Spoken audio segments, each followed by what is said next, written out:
Hey you guys, it's Miss Arneson here, and I'd like to go over the policies and procedures for my class.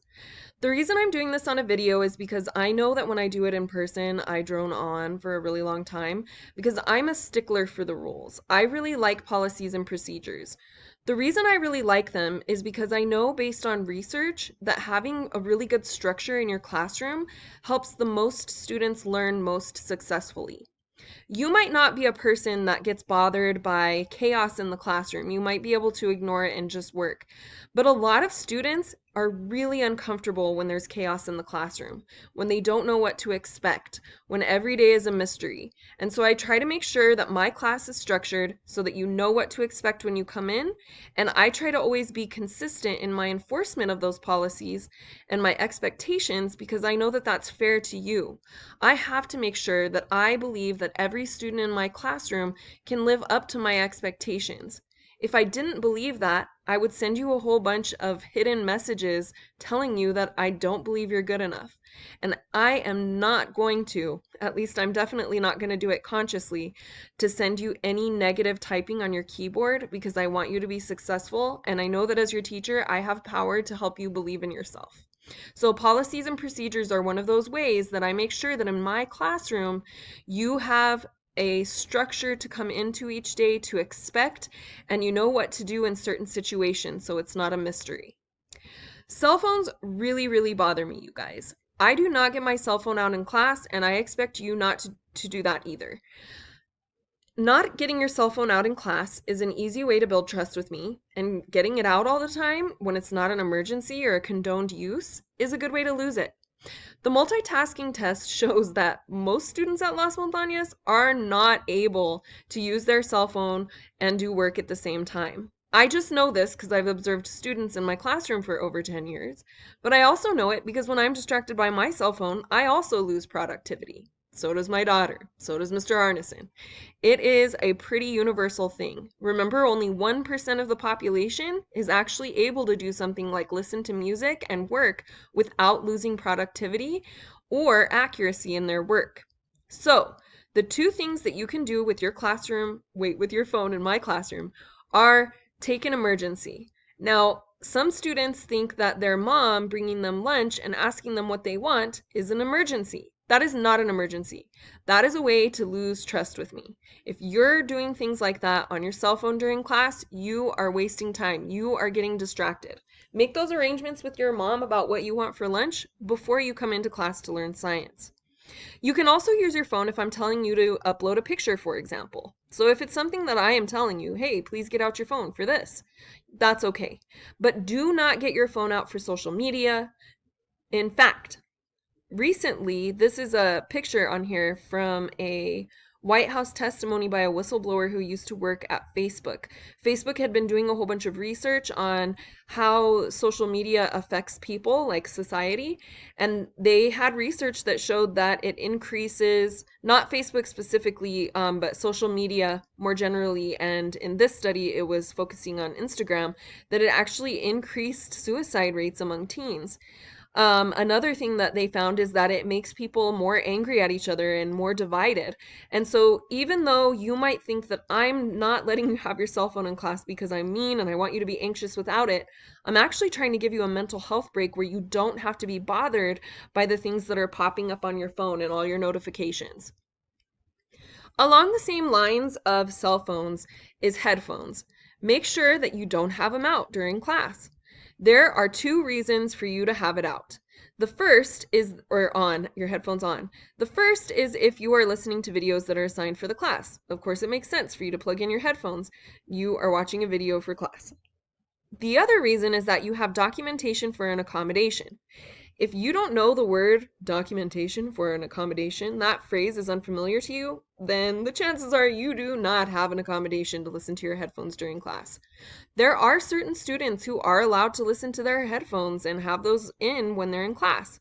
You probably are not one of them. If you are, that means you have notes in the office saying that you can. So, equity in education, remember, is not that we give every student the same thing, but that we make sure every student has what they need to be successful. So if you see someone having their headphones on and you're concerned about it, just remember that it's not your business. And so you can just Accept that everyone is different. But please do not have your headphones out in class. Hall passes. Every time you miss class, let's say you go 5 minutes a day, that's 20 minutes a week. That is a lot of time to miss out in class. Use your time wisely in between classes and at lunch. Just so you know, normal urination frequency is from 4 to 10 times per day if you're drinking about 2 liters of water. I sincerely doubt that a lot of you drink 2 liters each day because I've seen how much water you drink, except for Justin. Justin drinks a lot of water. But I'm just saying, most people do not drink enough water to have to go to the bathroom more than 10 times per day. And some students tell me they go in between classes and they go during class. And if you're going that much, you probably need to go to the doctor. Another note about this is that you should not interrupt class. Please do not raise your hand and wait for me to call on you so that you can go to the restroom. If there's a break in class and you feel like it's an okay time for you to go, or like you really have to go, then you can go ahead and just go over to the clipboard and sign out. Don't interrupt. It's a distraction for everyone, including me. Absences and attendance. So you guys, I just want you to imagine what would happen if you missed 25% of your job. You just don't show up and work those days. Or maybe you call in, but you still don't work those days. You would be fired. You cannot miss 25% of your job. School is practicing for your job. It's getting in good habits. One of the things you get evaluated on in your jobs will be attendance. So you need to get in the habit of having good attendance. 90% of success is showing up. I don't know if that picture is completely like an accurate statistic, but it really is. If you come to class every day and you put in your effort, you are going to get an A in my class. If you show up every day and you're distracted by your phone and you're always leaving class, you might not get an A. So make sure that you are here and that you try every day. Makeup work, though, is 100% your responsibility. I am not going to track you down and tell you that you need to do makeup work. All of the stuff that we do is online these days. So you need to just get it and you need to do it when you're out.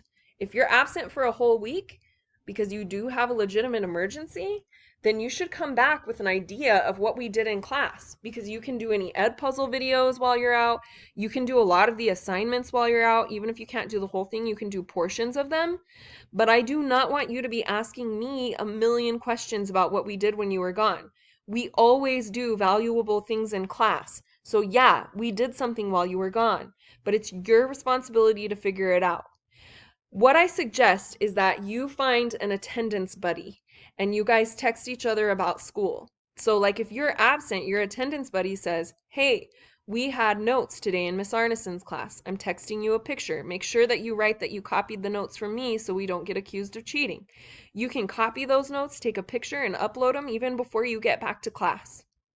One thing I wanted to say is that I feel like I have even started enabling students. And I don't know if you're really familiar with that term, but enabling means you're allowing people to use maladaptive behaviors. A maladaptive behavior is like a bad habit. It's a consistent thing that they do that is negative to their success or their mental health. And I have had some students who every term so far, which I know that's only 2, but they don't turn in their stuff by the end of the term and they want more time. And you need to learn how to deal with deadlines. When you get to a job, if you have a deadline, it doesn't really matter if a whole bunch of stuff is going on in your life and you don't feel like working, you still have to turn it in by the deadline. The IRS has deadlines, and if you don't turn in your taxes on time, then you'll get audited and they'll come after you.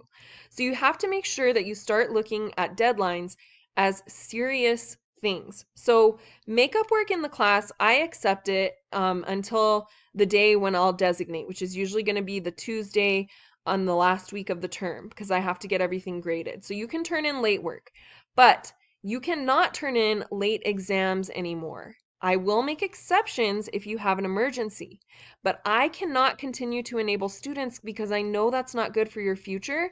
And as a teacher, I really want to set you up for success. Even if you're not going to be a scientist, one of the things I can teach you that is helpful is about attendance and effort in class. So I'm going to do my best to do that.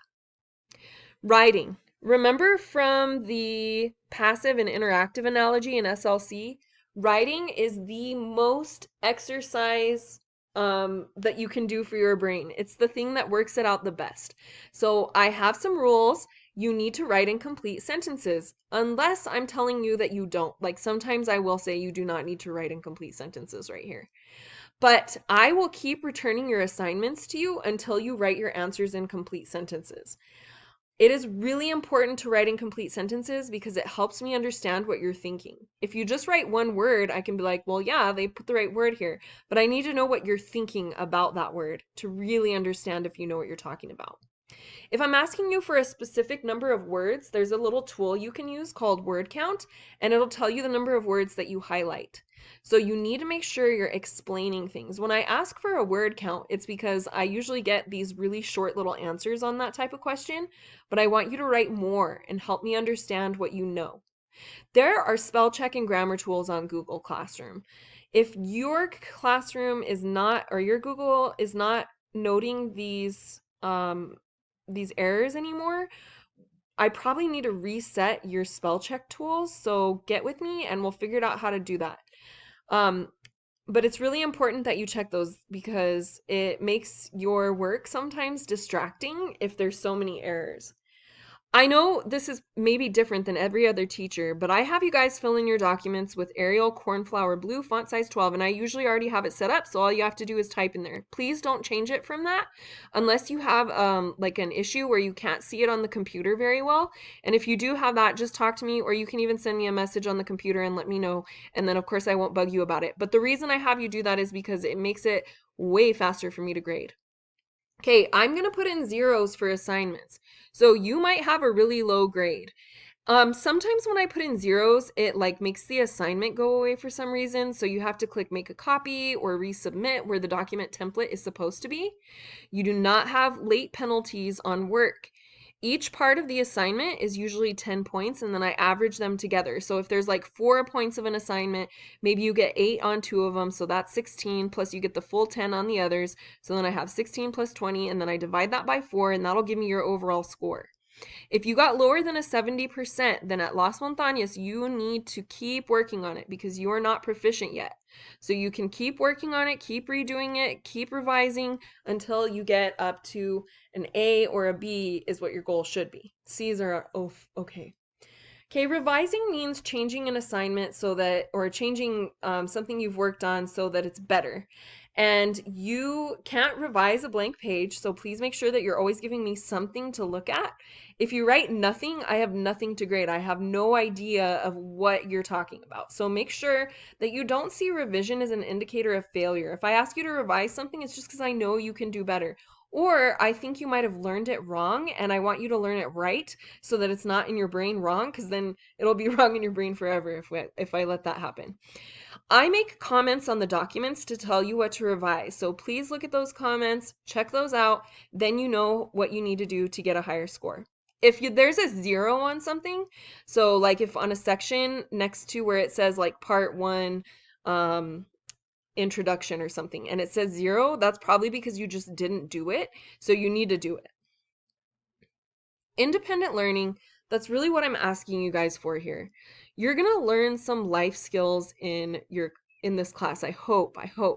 What I want you to be able to do is become an independent learner. And there's things independent learners do. They put in daily effort, they have good communication, they ask a friend, they work together, they collaborate. They are able to follow directions. They try hard with everything they do. And the reason that I want you guys to have this is because I know this is a huge life skill for you in life. One of the hardest parts of being an adult is doing things you don't want to do to the best of your ability so that you can represent yourself well to the authority figures that are in charge of what you're doing.